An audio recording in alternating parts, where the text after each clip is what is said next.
കുറച്ച് കാര്യമെന്ന് പറഞ്ഞാൽ അടുത്തത് ഭൂമിയിൽ തെറ്റായി കയ്യേറുക. പട്ടികജാതിക്കാരൻ്റെ ഭൂമിയിൽ തെറ്റായി കയ്യേറിയാൽ, ഭൂമിയിൽ കൃഷി ചെയ്താൽ, എങ്ങനെ അനുവാദമില്ലാതെ കയറി കൃഷി ചെയ്താൽ, അത് ഇരയാക്കപ്പെട്ട പട്ടികജാതി വർഗ വിഭാഗത്തിലെ അംഗത്തിന് 1,00,000 രൂപ കോമ്പൻസേഷനും ഭൂമി അല്ലെങ്കിൽ ഗൃഹപരിസരം അല്ലെങ്കിൽ വെള്ളം വിതരണം അല്ലെങ്കിൽ ജലസേചന സൗകര്യത്തിന് തുടങ്ങിയ സൗകര്യങ്ങൾ ആ സ്ഥലത്ത് പുനഃസ്ഥാപിക്കും. അപ്പം ഭൂമി നഷ്ടപ്പെട്ടു പോയാൽ ഭൂമി കൊടുക്കും, ജലസേചന സൗകര്യം കൊടുക്കും. സംസ്ഥാന സർക്കാർ ചെലവിൽ അല്ലെങ്കിൽ കേന്ദ്ര സർക്കാർ ചെലവിൽ ആ പ്രദേശത്ത് നൽകേണ്ടതുണ്ട് എന്നാണ് നിയമം പറയുന്നത്. ഓക്കെ, ഭൂമിയിൽ തെറ്റായി കയ്യേറുക അല്ലെങ്കിൽ ഭൂമിയിൽ കൃഷി ചെയ്യുക, ഇത് 1,00,000 രൂപ കോമ്പൻസേഷൻ കിട്ടുന്ന കുറ്റകൃത്യമാണ്. തെറ്റായി ഭൂമി കയ്യേറ്റം നടത്തുക അല്ലെങ്കിൽ ഗൃഹപരിസരത്ത് അല്ലെങ്കിൽ അവകാശങ്ങളിൽ കടന്നുകയറ്റം നടത്തുക, അത് വനാവകാശത്തിൽ കടന്നുകയറ്റം നടത്തിയാലും SC/ST ആക്ട് പ്രകാരം കുറ്റമാണ്. 3(1)G പ്രകാരമാണ് കേസെടുക്കുന്നത്. ഭൂമിയിൽ തെറ്റായി കയ്യേറുക, ഗൃഹപരിസരത്ത് അല്ലെങ്കിൽ അവകാശങ്ങളിൽ കടന്നുകയറ്റം നടത്തുക, വനാവകാശത്തിലും കടന്നുകയറ്റം നടത്തിയാൽ അത് SC/ST ആക്ടിൻ്റെ പരിധിയിൽ വരും. 1,00,000 രൂപ കോമ്പൻസേഷൻ കിട്ടും. അടുത്തത് ഭിക്ഷയാചിക്കാൻ നിർബന്ധിക്കുക അല്ലെങ്കിൽ നിർബന്ധിതനായി കസ്റ്റഡിയിൽ വെച്ച് ജോലി ചെയ്യിപ്പിക്കുക. അപ്പോൾ സമയത്തിന് ഭക്ഷണമോ ശരിയായ രീതിയിൽ ശമ്പളമോ കൊടുക്കാതെ അല്ലെങ്കിൽ വിശ്രമമോ കൊടുക്കാതെ കസ്റ്റഡിയിൽ വെച്ച് ജോലി ചെയ്യിപ്പിച്ചാലും 1,00,000 രൂപ കോമ്പൻസേഷൻ കിട്ടും.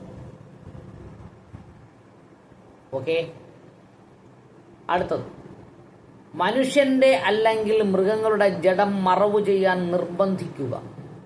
ശമ്പളത്തോടെ മറവ് ചെയ്യുന്നതിൻ്റെ കാര്യമല്ല കേട്ടോ, ശമ്പളമില്ല. അല്ലെങ്കിൽ കുഴിയെടുക്കുവാൻ നിർബന്ധിക്കുക.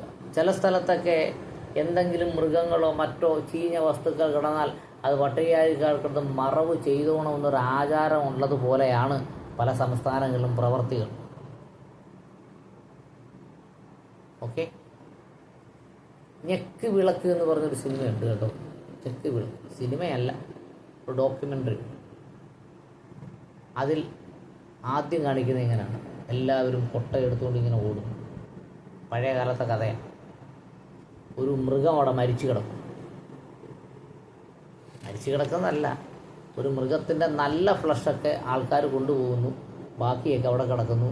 അത് എടുത്തുകൊണ്ട് പോയി പുഴുങ്ങിയോ കറി വെച്ചോ എന്തെങ്കിലും ചെയ്ത് അവർ കഴിക്കുന്നു.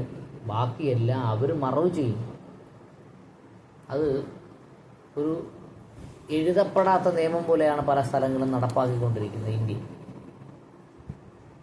അടുത്തത് പട്ടികജാതി വർഗ അംഗത്തെ കൊണ്ട് തോട്ടിവേല അല്ലെങ്കിൽ അപ്രകാരമുള്ള അഴുക്കുകൾ എടുക്കുവാൻ നിർബന്ധിക്കൽ, അത് 3(1)J പ്രകാരമുള്ള കുറ്റമാണ്. തോട്ടിവേല ചെയ്യിപ്പിക്കൽ, അഴുക്ക് എടുത്തു മാറ്റാൻ നിർബന്ധിക്കൽ, ഇതെല്ലാം എവിടെയാണ്?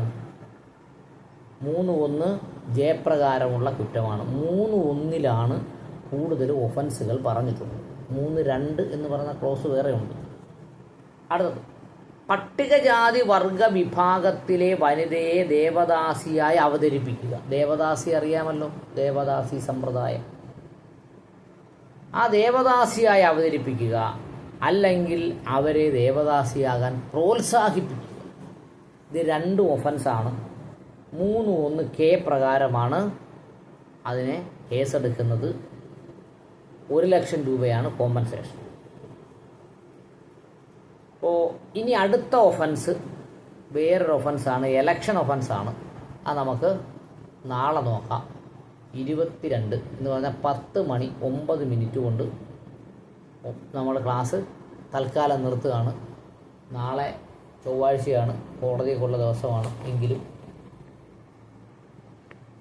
നമ്മൾ ക്ലാസ് എടുക്കും. ഒരു ദിവസം പോലും ക്ലാസ്, മറ്റു കുഴപ്പമൊന്നുമില്ല, ക്ലാസ് ഇല്ലാതിരിക്കില്ല. ഓക്കെ.